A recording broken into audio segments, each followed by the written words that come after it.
A paz do Senhor, meu querido irmão, minha querida irmã, em Cristo Jesus.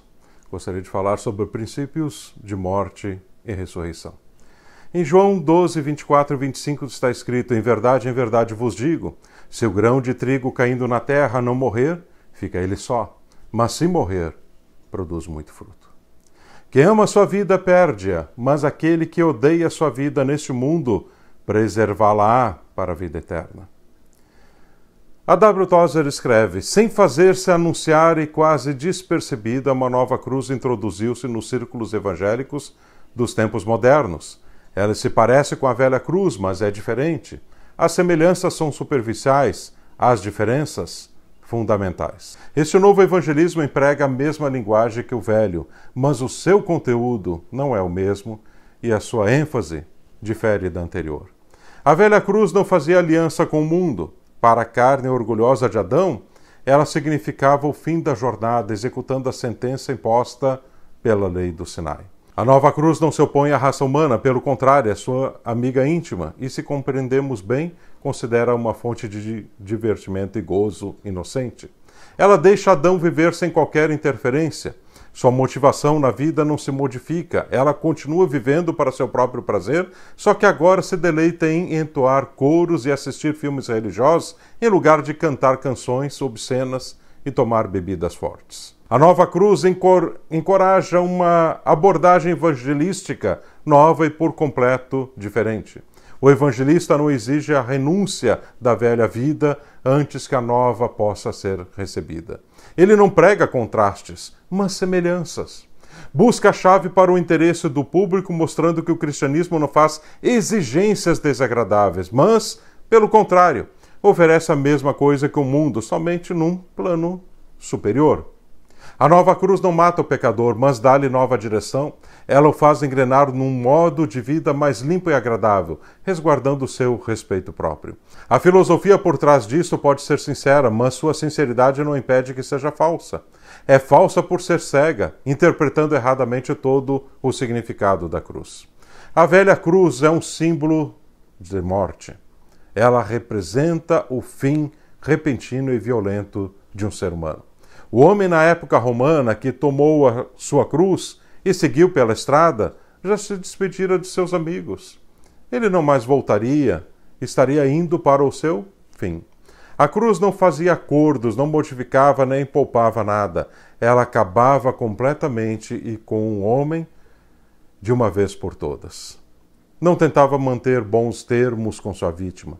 Golpeava cruel e duramente, e quando terminava seu trabalho, o homem já não existia. A raça de Adão está sob sentença de morte. Não existe comutação de pena nem fuga. Deus não pode aprovar qualquer dos frutos do pecado, por mais inocentes ou belos que pareçam aos olhos humanos.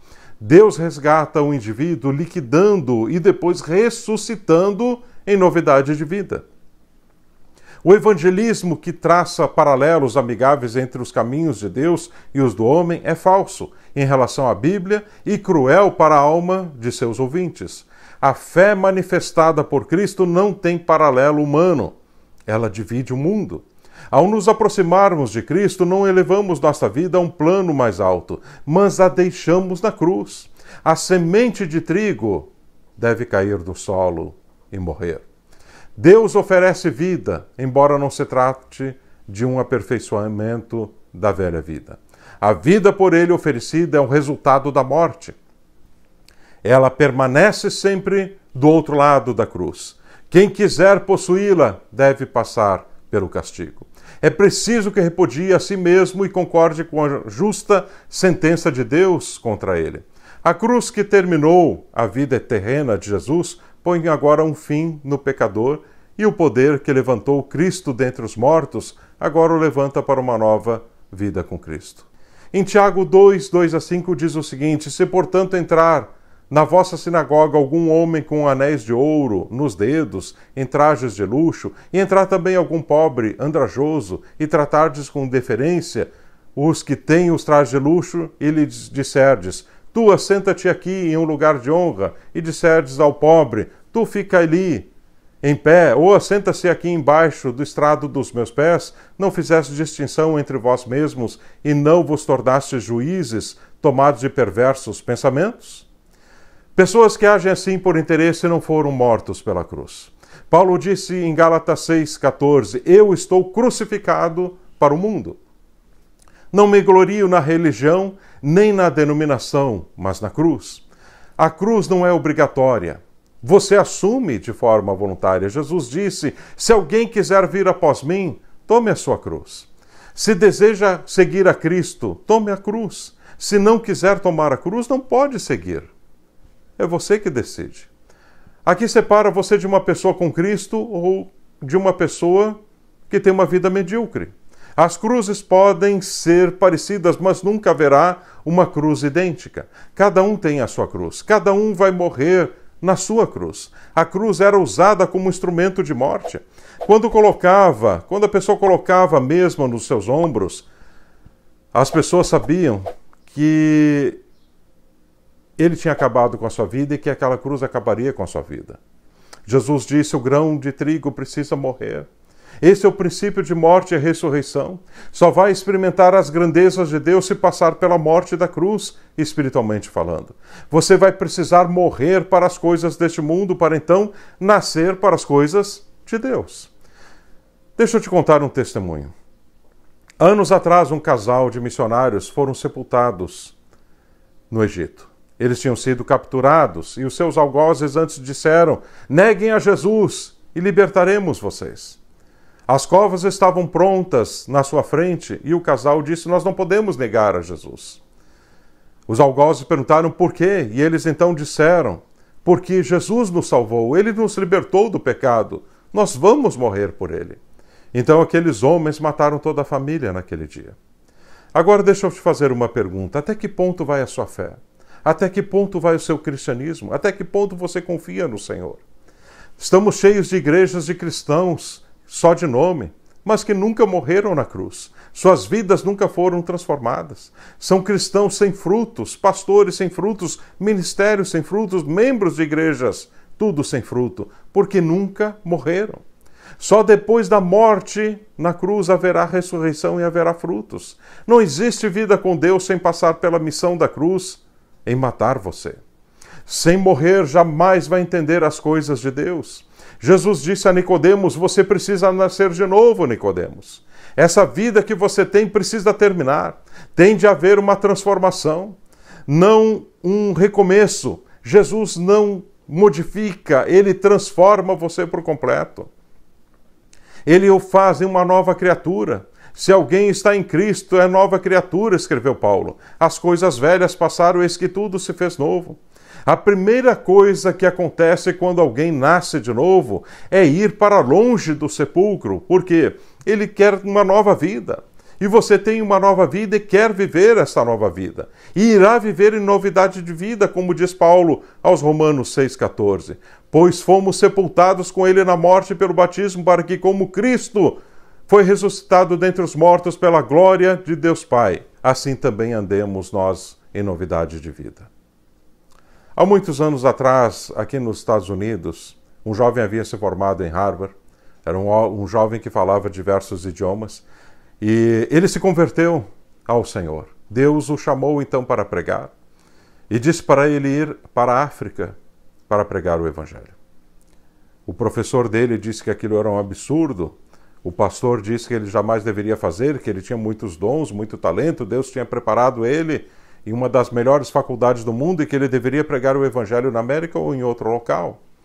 Mas não foi desta forma que Deus trabalhou. Aquele jovem disse então para o seu pastor, eu preciso ir, Deus está me mandando e eu vou para a África. E o pastor disse, se você for para a África, em menos de 30 dias, talvez até 2 semanas, você vai contrair malária e então vai morrer. Deus não quer isso para você. Mas aquele jovem tinha confiança e certeza no seu coração que Deus o havia ordenado ir para a África. E ele foi. E de fato, como o pastor havia falado, ele acabou contraindo malária e em poucas semanas veio a falecer. Aquela tribo para onde ele foi pregar o Evangelho nem sequer ouviu ele pregar o Evangelho. E alguém diz, bom pastor, mas que testemunho mais triste. Tudo acabou aí? Não. Nunca acaba quando você está na direção de Deus. Quando está na direção de Deus, Deus sempre tem uma surpresa e algo tremendo a ser feito no final. O fato, queridos, é que quando foram fazer o sepultamento daquele jovem, foi convidado um outro missionário. E esse missionário estava fazendo a cerimônia do sepultamento. E quando estavam olhando para aquele jovem deitado no caixão, o seu rosto começou a ser tomado de glória, seu rosto começou a brilhar. O chefe de uma daquelas tribos do qual aquele jovem tinha ido para pregar, ele estava ali presente, assim como alguns outros moradores. E quando a glória de Deus começou a ser manifestada, e aquele pastor, aquele missionário que estava ali, dizendo que aquele jovem tinha vindo para pregar a palavra de Deus para aquela tribo, aquilo tocou profundamente o seu coração. E vendo a cena estampada, aquela glória de Deus estampada no rosto daquele jovem, aquele homem, o chefe daquela tribo, se entregou ao Senhor. Outros dobraram os joelhos ali também, entregando as suas vidas para Cristo. Muitos foram ganhos e uma igreja foi erguida anos mais tarde naquele lugar, pelo testemunho daquele jovem, pelo amor que ele teve de ir pregar a palavra de Deus. Se o grão de trigo caindo na terra não morrer, vai ficar sozinho. Mas se morrer, vai produzir muitos frutos. Você está produzindo frutos?